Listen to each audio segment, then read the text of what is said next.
অর্থ পাচার মামলায় ৭ বছরের দণ্ড থেকে বিএনপির ভারপ্রাপ্ত চেয়ারম্যান তারেক রহমান ও ব্যবসায়ী গিয়াসউদ্দিন আল মামুন সহ সব আসামিকে খালাস দিয়েছে আপিল বিভাগ। বাতিল করা হয়েছে অর্থদণ্ড। সকালে প্রধান বিচারপতি সৈয়দ রেফাত আহমেদের নেতৃত্বে আপিল বেঞ্চ এই আদেশ দেয়। আরও জানাচ্ছেন সৈকত সাদিক। সিঙ্গাপুরে অর্থ পাচারের অভিযোগে দুদকের করা মামলায় 2013 সালের 17 নভেম্বর বিএনপির তৎকালীন ভাইস চেয়ারম্যান তারেক রহমানকে খালাস এবং তার ব্যবসায়িক পার্টনার গিয়াসউদ্দিন আল মামুনকে 7 বছরের কারাদণ্ডাদেশ দেয় বিচারিক আদালত।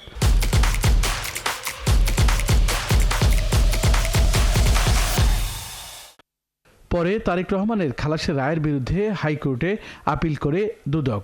হাইকোর্টে তারেক রহমানের খালাসের রায় বাতিল হয় আর সাজা বহাল থাকে ব্যবসায়ী গিয়াস আল মামুনের। লন্ডনে অবস্থান করায় এই রায়ের বিরুদ্ধে আপিল করার সুযোগ পাননি তারেক রহমান। তবে আইনি লড়াই চালিয়ে গেছেন গিয়াস আল মামুন। বৃহস্পতিবার আপিল বিভাগ হাইকোর্টের সাজা বাতিল করে রায় দেন।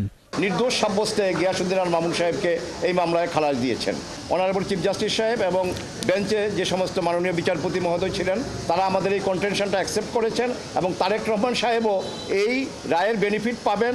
অর্থাৎ আমরা বলতে পারি যে উনিও এই মামলায় নির্দোষ সাব্যস্তে খালাস হয়েছেন।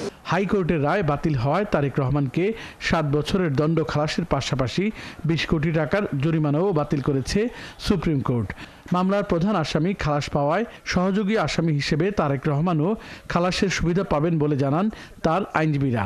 হাইকোর্টের দেওয়ার যে 7 বছরের সাজা এবং 20 কোটি টাকা জরিমানা, এই জরিমানা থেকে ওনাকে অব্যাহতি দেওয়া হয়েছে এবং ওনার বিরুদ্ধে আপিল বিভাগ সাক্ষী পর্যালোচনায় এবং মামলার বিষয়াদি আলোচনা করে ওনার বিরুদ্ধে মামলার কোনো অফেন্সের কোনো ইনগ্রিডিয়েন্ট পাওয়া যায় নাই এবং ওনাকে এই মামলার দায় হতে অব্যাহতি দেওয়া হয়েছে।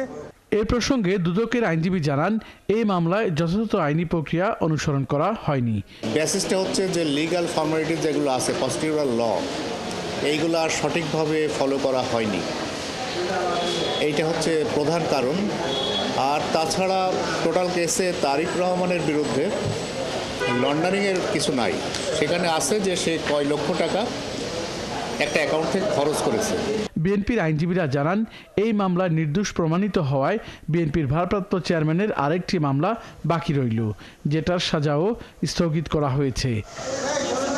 সৈকত সাদিক, ৭১, ঢাকা।